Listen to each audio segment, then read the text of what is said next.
دیوبندیت کیا چیز ہے؟ ہم جو کہتے ہیں علماء دیوبند، اس کا یہ مطلب صرف نہیں ہے کہ سہارنپور ضلع میں جو ایک قصبہ ہے دیوبند، وہاں کے پڑھانے والوں کو علماء دیوبند کہا جاتا نہیں۔ دارالعلوم دیوبند کا جو اجلاس 7 سالہ ہوا تھا سن 1400 ہجری میں، تو حضرت مولانا علی میاں صاحب ندوی رحمۃ اللہ علیہ نے اس میں دیوبندیت کا تعارف کرایا تھا۔ دیوبندیت کیا چیز ہے؟ سب سے پہلی چیز توحید خالص، ایک اللہ کی وحدانیت کا دل کے اندر گہرائی میں یقین اٹھ رہنا، کسی بھی طریقے سے وحدانیت متاثر نہ ہونے پائے۔ بدعات، خرافات، قبروں کی پوجا، مزارات کا چکر، طواف اور غیر اللہ سے نظریں ماننا، اس کی کوئی گنجائش نہیں ہے۔ ساری طاقت کا مرکز و محور ایک اللہ کو جانا جائے، وحدانیت مکمل طریقے سے قلب کے اندر جاگوزی ہو۔ توحید خالص اس کا نام ہے۔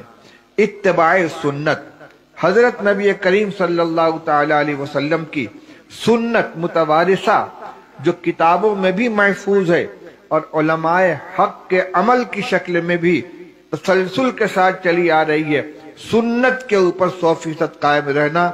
دین میں جو نئی نئی چیزیں ایجاد کی جاتی ہیں رسم و رواج کے قبیل سے، بدعات و خرافات کے قبیل سے، ان کی دیوبندیت کے اندر کوئی گنجائش نہیں ہے، چاہے اس کا ظاہری لیبل کتنا بھی خوبصورت ہو، محبت رسول کے نام پر اس کو انجام دیا جائے یا کسی اور عنوان سے اس کو اپنایا جائے، لیکن اگر کوئی چیز سنت سے ٹکراتی ہے، نبی کریم صلی اللہ علیہ وسلم کا جو طریقہ ہے اس کے خلاف کوئی چیز اگر اپنائی جاتی ہے تو نہیں قبول کی جائے۔ کیوں؟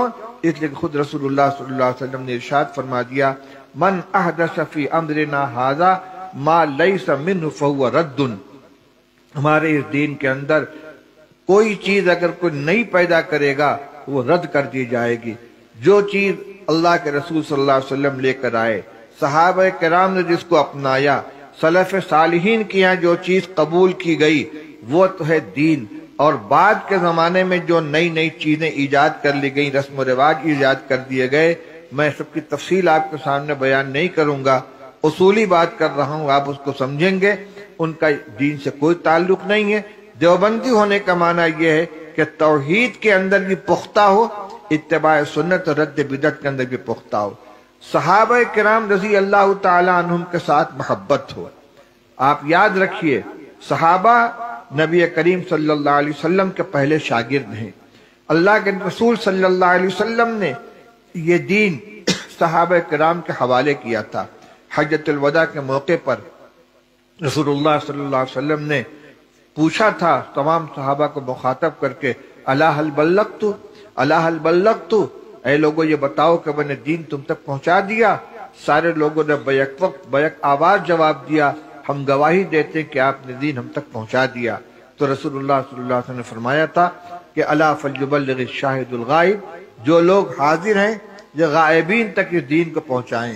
علماء دیوبند کا یہ مسلک ہے کہ صحابہ کرام معیار حق ہیں، صحابہ کرام کی کسی چیز کے اوپر تنقید نہیں کی جا سکتی، کیونکہ رسول اللہ صلی اللہ علیہ وسلم نے دین ان کے حوالے کیا تھا۔ یہ دیوبندیت کی تیسری صفت ہے، توحید خالص، اتباع سنت اور احترام صحابہ۔ اور چوتھی چیز ہے دینی حمیت و غیرت۔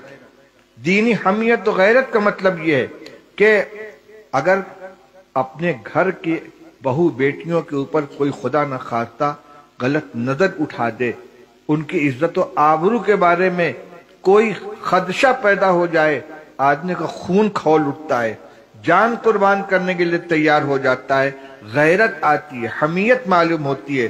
میرے بھائی، دین اسلام اور مسلک حق کی حفاظت کے لیے ہمارے اندر ایک جوش ہو، جذبہ ہو، حمیت و غیرت ہو، برداشت نہ کر سکیں، یہ ہو سکتا ہے کہ دین مٹے اور ہم زندہ رہیں۔